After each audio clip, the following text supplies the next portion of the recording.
TikTok кыска клиптер менен айырмаланып турат. Дал ушул тасмалар виртуалдык дүйнөгө батырып, өспүрүмдөрдүн психикасын бузуп жатат деген бүтүмдүү Маданият министрлиги таратты. Анткени тигилже бул клиптерди кайталоого кичинеси деле чоңу деле аракет кылат. Министрлик өз алдынча эле мындай таянак чыгарган жок. Бир катар бейөкмөт уюмдар тиркеменин зыяндуулугу боюнча байма-бай кайрылышкан. Биринчи эле күндөн бир-эки маалыматты көрүп мага тескери таасирин калтырганда, аны мен эне катары ошону себеби келиндер үй бүлө маселесин иштейм да.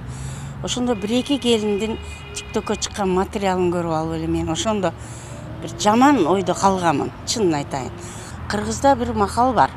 Ти десең тийбейт, тийбе десең тиет дегендей.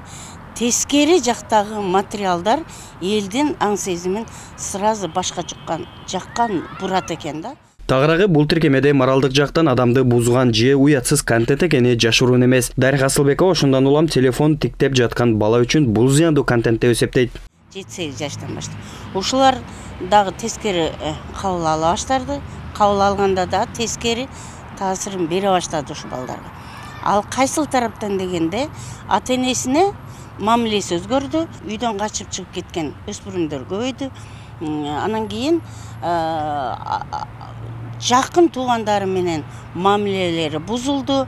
Бир туугандары менен жакшы мамилелери болбой калгандыгын өзүнүн ата-энелери бизге келип кайрылып, ушундай кандай кылып психологиясын оңдурсок болот деген кайрылуулардан кийинки мендеги жыйынтыгы ошондой болду. Мындан 3 жыл мурун ал кездеги АКШ президенти Дональд Трамп TikTok тиркемесине каршы күрөшүп, бул соцтармак жарандардын жеке маалыматтарын коргобой, үчүнчү жака берет деген эле. Бирок кийин келген Джо Байден кайрадан уруксат берген. Болгону АКШнын армиясында тиркемени колдонууга тыюу салынган. Мен ушу TikTokко каршы чыкканымдын себеби TikTokто аябай балдарыбызга, мына келечек муундарыбызга жакшы таасир бербеген зыяндуу нерселер көбүрөөк чыгып атат.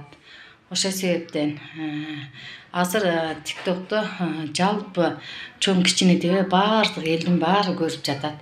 Ошол себептен мен TikTokко макул эмесмин. TikToктун ишине тыюу салганы жаткан Кыргызстан алгачкы эле өлкө эмес. Индия, Пакистан, Оғанстан өңдүү мамлекеттер адеп ахлакка туура келбейт дешип тыюу салган. Коңшу Өзбекстан TikTok жеке маалыматтар жөнүндө мыйзамды бузгандардын кара тизмесине киргизген. Министрлик өз ыйгарым укуктун алкагында, анткени бүгүнкү күндө министрлик, Маданият министрлиги Кыргыз Республикасында маалымат саясатынын бирдиктүү жүрүшү боюнча ыйгарым укукту жалгыз министрликте.